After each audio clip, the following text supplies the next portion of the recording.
Que bom estarmos aqui, não é? Vamos ao livro do Gênesis para meditarmos juntos na palavra do Senhor. Capítulo 18.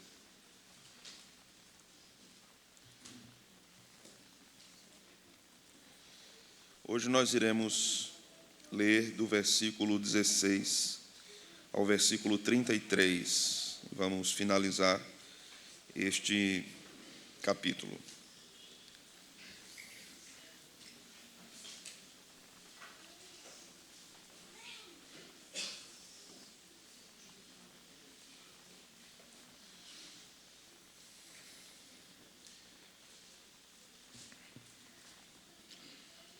Tendo se levantado dali, aqueles homens olharam para Sodoma, e Abraão ia com eles para os encaminhar.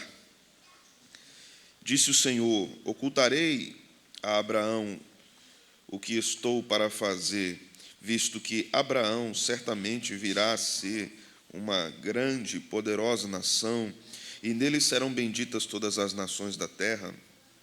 Porque eu o escolhi para que ordene a seus filhos e a sua casa depois dele, a fim de que guardem o caminho do Senhor e pratiquem a justiça e o juízo. Para que o Senhor faça vir sobre Abraão o que tem falado a seu respeito. Disse mais o Senhor: com efeito, o clamor de Sodoma e Gomorra tem se multiplicado e o seu pecado se tem agravado muito. Descerei e verei se de fato o que tem praticado corresponde a esse clamor que é vindo até mim, e se assim não é, sabê-lo-ei. Então partiram dali aqueles homens e foram para Sodoma, porém Abraão permaneceu ainda na presença do Senhor. E aproximando-se a ele, disse: destruirás o justo com o ímpio? Se houver porventura 50 justos na cidade, destruirás ainda assim, e não pouparás o lugar por amor dos 50 justos que nela se encontram? Longe de ti o fazeres tal coisa, matares o justo com o ímpio, como se o justo fosse igual ao ímpio. Longe de ti, não fará justiça o juiz de toda a terra. Então disse o Senhor: se eu achar em Sodoma 50 justos dentro da cidade, pouparei a cidade toda por amor deles. Disse mais Abraão: eis que me atrevo a falar ao Senhor, eu que sou pó e cinza. Na hipótese de faltarem 5 para 50 justos, destruirás por isso toda a cidade? Ele respondeu: não a destruirei, se eu achar ali 45. Disse-lhe ainda mais Abraão: e se porventura houver ali 40? Respondeu: não o farei por amor dos 40. Insistiu: não se ire o Senhor, falarei ainda, se houver porventura ali 30. Respondeu o Senhor: não o farei, se eu encontrar ali 30. Continuou Abraão: eis que me atrevi a falar ao Senhor, se porventura houver ali 20. Respondeu o Senhor a Abraão: não a destruirei por amor dos 20. Disse ainda Abraão: não se ire o Senhor, se lhe falo somente mais esta vez, se porventura houver ali 10. Respondeu o Senhor: não a destruirei por amor dos 10. Tendo cessado de falar a Abraão, retirou-se o Senhor, e Abraão voltou para o seu lugar. Amém. Ó Deus, te pedimos que nesta manhã o Senhor, mais uma vez, misericordiosamente fale conosco e nos ensine a tua palavra.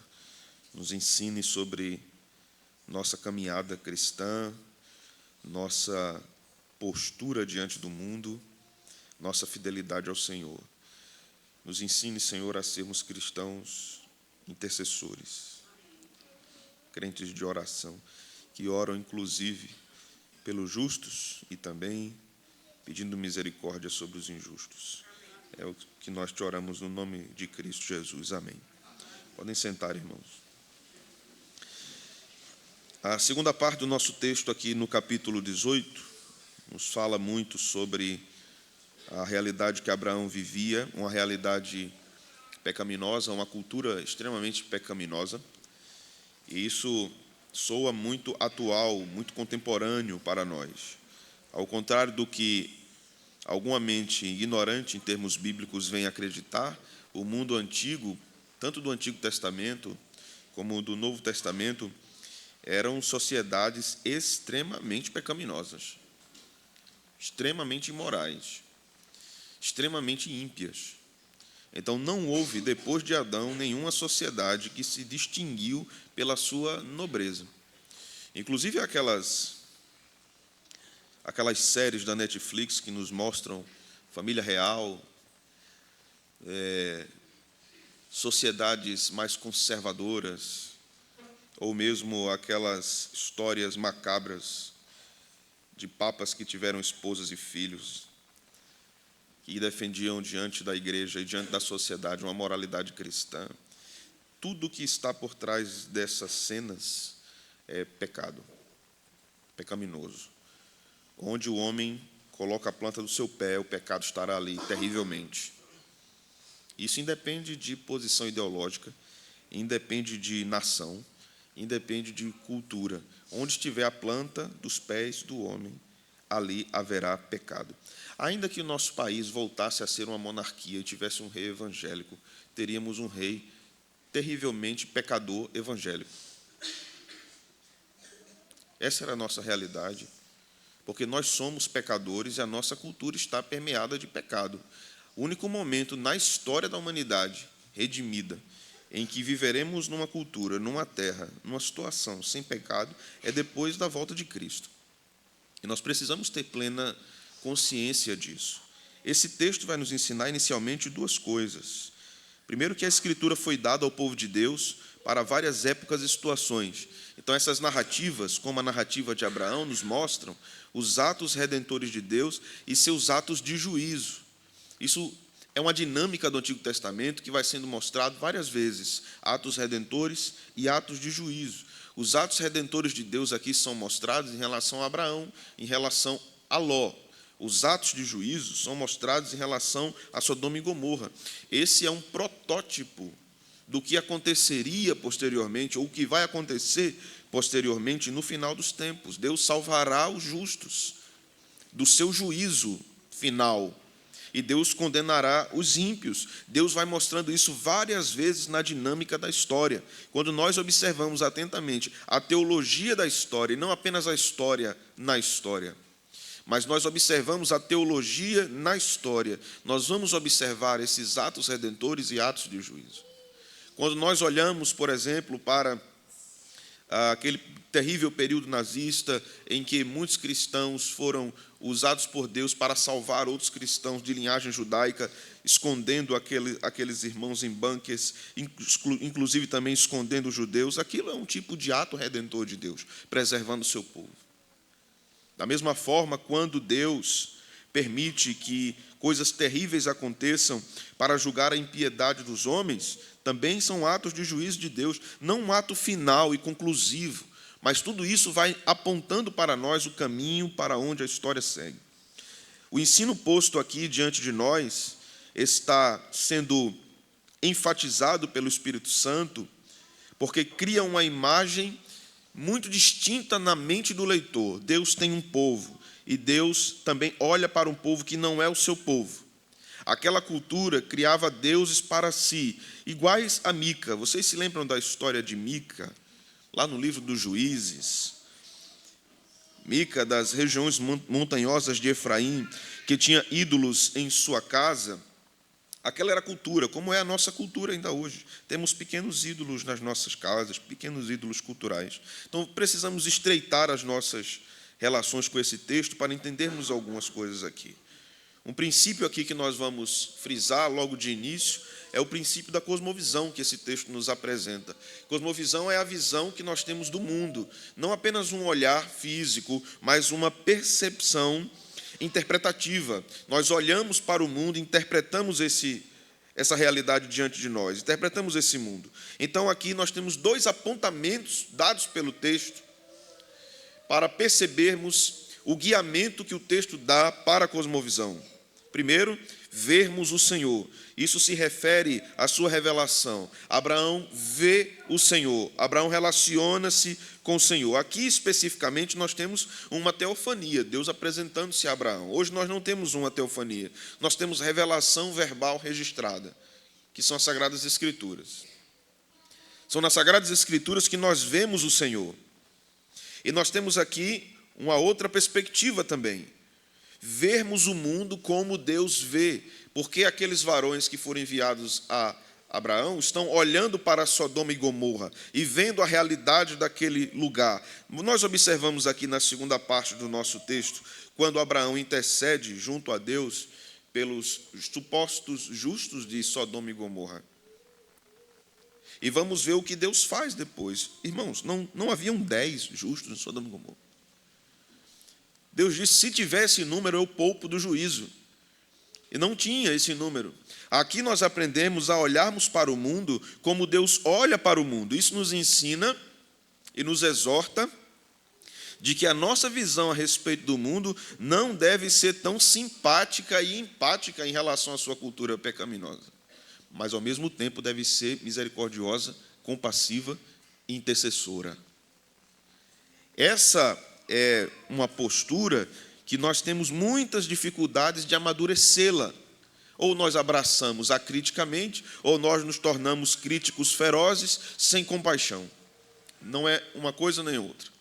Não é tanto nem quanto, não é 8 nem 80.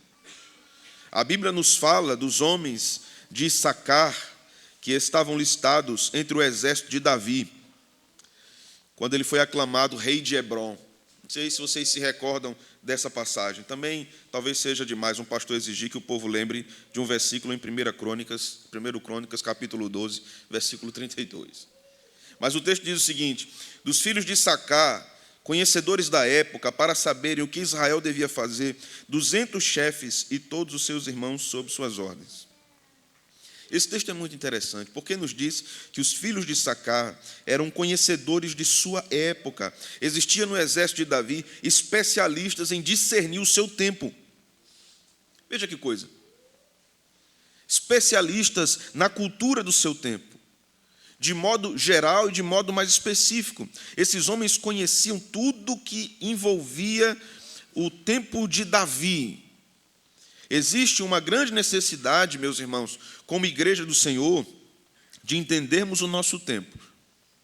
À luz, é claro, do que a ciência tem dito, nós não podemos ser ignorantes, não podemos virar as nossas costas para o que o mundo está dizendo. Afinal, John Stott escreveu um livro muito interessante chamado Ouça o Espírito e Ouça o Mundo.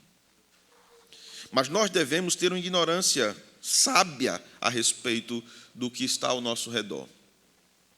Um autor português, filósofo, pedagogo, jurista, chamado Mário Gonçalves Viana, dizia o seguinte: existem 2 tipos de ignorância. Existe a ignorância da ignorância e existe a ignorância sábia. A ignorância sábia é a ignorância socrática. Permitam-me explicar isso. A ignorância da ignorância é quando nós não sabemos e achamos que sabemos. Quando nós não conhecemos e achamos que conhecemos, e nos ensoberbecemos nesse suposto conhecimento que não existe. É o que nós chamamos mais contemporaneamente de analfabetismo funcional. E a ignorância sábia é aquela ignorância socrática, aquela ignorância que quer saber, que quer conhecer, que reconhece que não sabe, só sei que nada sei, mas que quer saber mais. Os cristãos precisam conhecer o seu tempo como os filhos de Issacar, mas não olhar para o seu tempo com a visão dos sodomitas. Olhar para o seu tempo a partir de uma lente cristã, a partir de uma interpretação cristã do mundo, observando que tudo que há na nossa cultura que é bom e glorifica a Deus, como dizia Agostinho de Hipona, é capital emprestado. O mundo tomou para si como capital emprestado, mas aquilo nos pertence. Então, hoje em dia, nós temos uma tendência em lidarmos com os erros do nosso tempo de forma passiva, não nos posicionando. Temos medo que as pessoas se chateiem conosco. Somos ofendidos constantemente pelo nosso tempo, pela nossa cultura, e temos medo que as pessoas se chateiem conosco e assim fechemos portas para a pregação do Evangelho. Eu acho que esse não é o caminho que a Bíblia nos orienta. Quando nós discordamos de cosmovisões antitéticas em relação à nossa, cosmovisões oponentes em relação à nossa, nós não precisamos ser agressivos. Nós não precisamos ser combativos. Nós não precisamos pegar uma espada, uma arma, e dizer, ou você crê, ou acredita como eu acredito, ou eu acabo com a sua vida. Não é isso que a Bíblia diz. E não é isso que eu estou dizendo aqui também.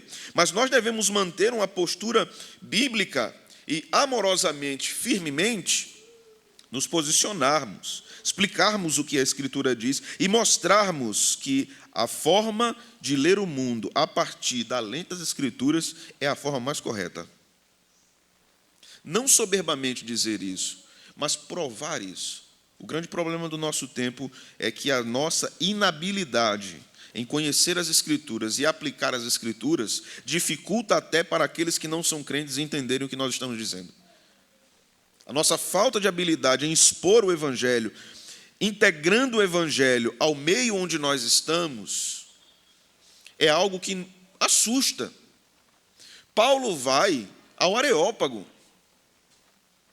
Jesus vai para Cafarnaum.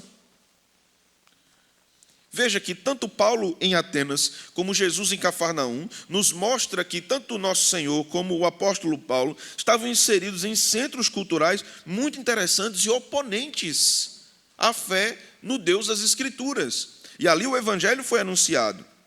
Meus irmãos, vivemos em dias em que qualquer tipo de julgamento é desprezado, contanto que esse julgamento venha de um cristão. No nosso tempo é proibido proibir. Um dos pecados sociais do nosso tempo é falarmos que o certo é errado, que o errado é certo. O mundo caído, juntamente com o príncipe das potestades do ar, o império das trevas, sempre quis calar a verdade.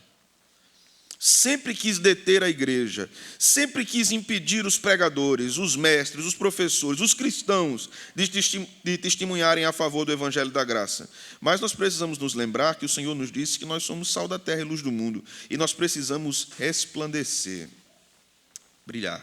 O texto vai nos dizer aqui no verso de número 16, que tendo se levantado dali, aqueles homens olharam para Sodoma. Essa é a visão do Senhor sobre Sodoma e Gomorra. Uma visão de juízo sobre Sodoma e Gomorra. Diz o verso 17, disse o Senhor, ocultarei a Abraão que eu estou para fazer, visto que Abraão certamente virá a ser uma grande e poderosa nação, e nele serão benditas todas as nações da terra. A eliminação de Sodoma e Gomorra era para o bem de Abraão e para o bem do povo de Deus, e estava incluída no grande plano de redenção do Senhor. Aqui um parênteses. Alguns cristãos começam a pegar, eu já vi muito isso, começam a pegar esse versículo 17 e começam a aplicar a si mesmos. Cuidado com a sua interpretação do texto. E coloque o seu nome no lugar de Abraão. Aqui disse o Senhor, ocultarei a Maria o que vou fazer. Deus não vai dizer a você tudo o que ele vai fazer. O que está posto aqui é o desenvolvimento da história da salvação. Você não é Abraão. Você não é Abraão. Muitas vezes nós fazemos leituras totalmente enviesadas do texto bíblico. A gente vai para Isaías e diz lá, não temas porque eu sou contigo, não te assombres porque eu sou teu Deus. Se passares pela água, se passares pelo fogo, diz, pronto, agora é Superman, X-Men agora. Posso ir. O texto lá fala para o povo de Israel especificamente. Então precisamos ler o texto bíblico no seu contexto imediato para não fazermos as aplicações erradas. Deus vai fazer muita coisa sem consultar você, sem dizer a você. Ou quase tudo, sem dizer nada a você, simplesmente espere. Ou a bênção ou a lapada que vai vir, de repente, do nada. Né?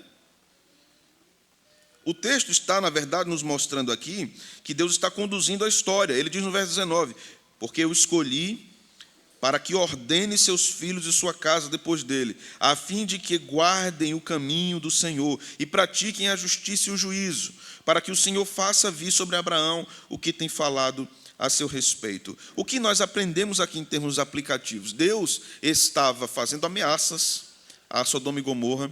Deus estava mostrando que escolheu Abraão e Deus estava ordenando a Abraão, ordene sua casa de acordo com os princípios do que eu tenho dito. O que nós aprendemos com isso é que um juízo de Deus virá sobre o mundo, um juízo final virá sobre o mundo. E o que cabe ao povo de Deus, então, é abraçar uma missão intransferível de educação cristã na igreja e na família. Ordene a casa, ordene os filhos, faça com que eles guardem o caminho do Senhor, pratiquem a justiça e o juízo.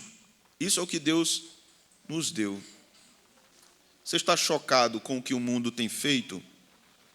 Está chocado com a cultura terrivelmente pecaminosa? Não vai adiantar você pegar uma bandeira e ir para o meio da Agamenon Magalhães. Não vai mudar o mundo. Abrir uma bandeira lá dizendo Jesus salva, não vai mudar o mundo. Vá para casa, ore com seus filhos, ensine a eles a andar nos caminhos do Senhor. Tema a Deus, seja um exemplo para eles, seja um cristão de verdade no trabalho, na sua vizinhança, na sociedade, na sua igreja. Aí você é um instrumento de transformação cultural muito grande. Às vezes nós ficamos premeditando e calculando grandes impactos culturais realizados por parte da igreja e planejamos tanto isso de modo tão megalomaníaco que nós nos esquecemos de viver a fé cristã simples. Isso é instrumento de transformação.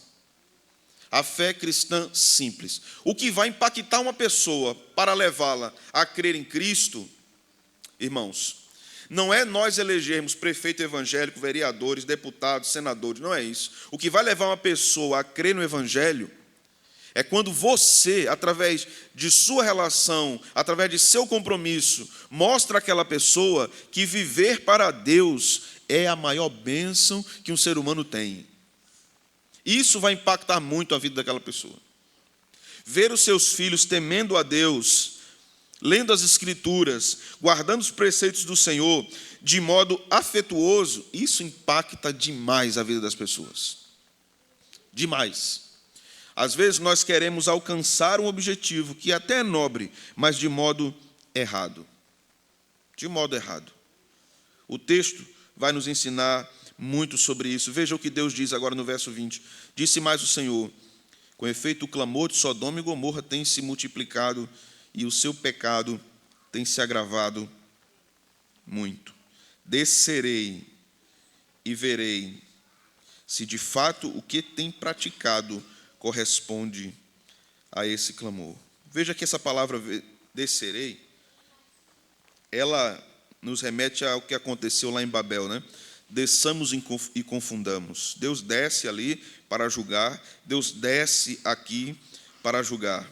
Deus está contemplando os atos terríveis e pecaminosos daquela cultura sodomita. E Deus visita aquele lugar para julgá-lo. Deus vem àquele lugar para julgá-lo. Agora, observe aqui o contraste. Deus vem a Abraão e Deus renova a promessa. Deus vem a Sodoma e Gomorra e traz destruição. Como é que Deus vem à sua vida? Para a bênção ou para a destruição? Você tem crido no Evangelho da graça de Deus? Você é realmente alguém comprometido com Deus? Jesus Cristo lhe salvou? Porque a única forma de ser livre desse terrível juízo está sendo apontado aqui no verso 19, no início do versículo. Porque eu o escolhi. Isso é a graça, irmãos. Isso é a graça de Deus. A única forma de ser poupado do juízo divino é isso aqui. Eu o escolhi. A eleição. A eleição é o ponto aqui. O Senhor permanece com o eleito. Ele assevera a eleição e diz: ordene sua casa. Você que foi chamado, ordene sua casa, pratique a justiça. Aqui está mais uma vez a teologia do pacto. E não se cansem disso, porque o Antigo Testamento e o Novo estão repletos da teologia do pacto. Aqui, mais uma vez, concernente à família. Não se canse disso. Gênesis está mostrando várias vezes a importância da família no contexto da teologia do pacto. Como é importante percebermos isso. Como é importante os pais entenderem que eles são protagonistas na educação dos seus filhos. E isso é intransferível. Isso é intransferível. Isso pertence aos pais. A NVI nos diz nesse texto que Abraão deve ensinar a sua descendência a fazer o que é justo e direito. Ensinar é um processo pedagógico, instrutivo. O eleito deve viver assim, de forma reta, correta e santa, e partilhando, ensinando com a nova geração. Precisamos entender, meus irmãos, à luz desse texto, que a presença de Deus é manifesta ao crente, graciosamente, fortalecendo e capacitando para ensinar a novas gerações. A ordem no Novo Testamento, inclusive, é: ensinem, discipulem. Discipulem. Este é o imperativo.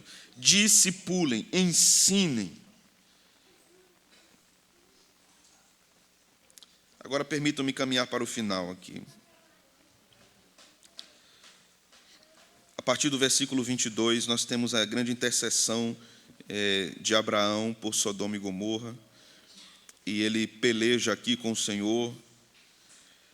O texto vai nos ensinando tantas coisas interessantes sobre a perseverança de um crente em oração em favor de outras pessoas. Deus é sempre presente com os seus filhos, como nós temos visto. Enquanto Deus está com o arco apontado para o ímpio, os seus eleitos têm a sua presença graciosa. Veja, o Salmo 21, versículo 12, na NVI diz o seguinte: pois tu os porás em fuga quando apontares para eles o teu arco.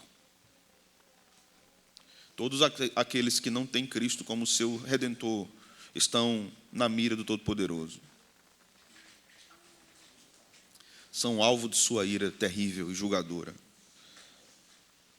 Se você, mesmo sendo alguém que professa a fé, mas ainda não é um crente em Cristo, não teve a experiência da salvação, sinta-se ameaçado por esse texto. Sinta-se ameaçado pelo peso da lei de Deus. O arco de Deus está apontado para você.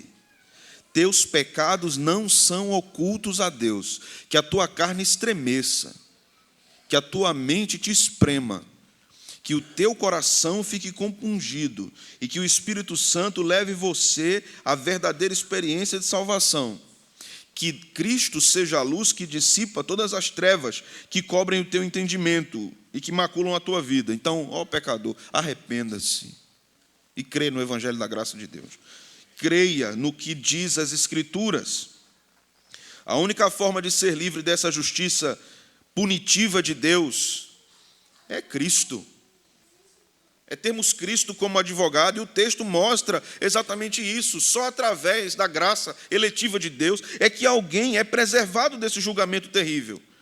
E ninguém impede, nem Abraão. A Bíblia diz que Abraão era alguém próximo de Deus, mesmo com todos os pecados que ele tinha. Deus amava Abraão. Veja o que o texto mesmo revela. Disse o Senhor: ocultarei de Abraão o que eu hei de fazer. Veja que o texto mostra o apego de Deus por Abraão. Como é bom sabermos que Deus nos ama apesar do que nós somos. Porque Deus conhecia todos os pecados de Abraão. Lembremos aqui que ele já tinha aprontado alguns com a sua esposa. E Deus tem afeição por Abraão. Como filhos de Abraão, meus irmãos, segundo a fé, devemos agir da mesma forma. Tomando para nós essa verdade de que Ele nos ama. De que Deus tem um compromisso pactual com o seu povo. De que Ele nos diz: eu escolhi vocês, então ordenem a sua casa, ordenem sua vida, cristão. Se você é ovelha desse rebanho e eu sou pastor de sua alma, eu preciso te advertir também nessa manhã. Já adverti ao ímpio, que não tem Cristo como Salvador, mas a você que é membro da igreja: ordene sua vida e sua casa. Junte seus pés diante do Todo-Poderoso. Ande na vereda da justiça. Não brinque com o Senhor. Porque aqui o texto está apontando o juízo em relação ao ímpio. Mas no Novo Testamento o texto nos diz: cabe que o juízo comece pela casa de Deus. E o Antigo Testamento vai nos mostrar várias vezes Deus julgando seu próprio povo. O apóstolo nos diz: se Deus é por nós, quem será contra nós? Que ele é um texto maravilhoso. Agora, irmãos, se Deus for contra nós, não tem ninguém por nós não, viu? Não tem ninguém que diga assim, vem para cá que aqui eu te protejo. Não tem, não. Então, crente, olhe como você tem andado, viu?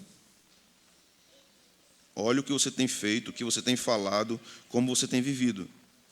A Escritura nos diz no Salmo 9, versículo 17, os perversos serão lançados no inferno, e todas as nações que se esquecem de Deus. Não é Deus deixar ir para o inferno, não, entendeu? Não é Deus esticando o braço assim, eita, nem alcancei. Foi, perdeu, tchau. Os ímpios, os perversos serão lançados. Vai. Tiago 2,13 nos diz, porque o juízo é sem misericórdia para com aquele que não usou de misericórdia. A misericórdia triunfa sobre o juízo. O juízo é sem misericórdia. No final, no grande dia, não vai adiantar mais não. Senhor, me perdoa. Não vai adiantar mais não. O Salmo 1, verso 5, diz o seguinte, por isso os perversos não prevalecerão no juízo, nem os pecadores na congregação dos justos. Veja quantas ameaças divinas. O texto nos apresenta um Deus paciente, longânimo, amoroso, com a cultura, inclusive, com seus filhos, inclusive. Lembremos dessas verdades, irmãos. Somos alvo da misericórdia de Deus por meio do seu Filho. Deus nos preserva da ira. Mas a Bíblia também nos diz, lá no Novo Testamento, porque Deus não nos destinou para a ira, mas para alcançar a salvação mediante o Senhor Jesus Cristo. Isso é uma bênção que garante a nossa salvação. Pedro diz que somos guardados. Que somos guardados. Então, mais uma vez, você está escondido em Deus, está à sombra do Altíssimo.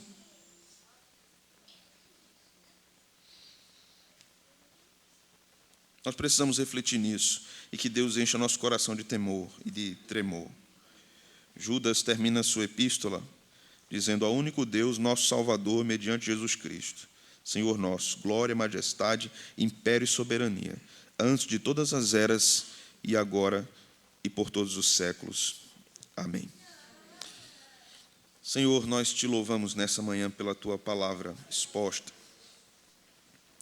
Que ela seja aplicada ao nosso coração pelo teu Espírito Santo e que andemos pela vereda da justiça, pelo caminho que nos conduz à salvação. Tem misericórdia daqueles que não creram ainda, Senhor. Tem misericórdia dos lentos em abraçarem uma vida cristã. Que a sua amorosidade seja alvo de tua compaixão e que eles sejam movidos a crer firmemente no Evangelho e sejam livres da condenação. Tem misericórdia daqueles que têm se perdido, Senhor, e estão como mira para o teu arco, apontado para eles. Oramos com nosso pai Abraão, Senhor, que encontre justos. Senhor, que tu preserves. Que o teu Filho Jesus, pela obra do Espírito, converta pecadores. Converte nossos familiares, Senhor, amigos próximos. Salva-os. Desejamos vê-los conosco, na glória celestial, na vida eterna. Não desejamos a sua perdição. Por isso te suplicamos, tenha misericórdia, Senhor.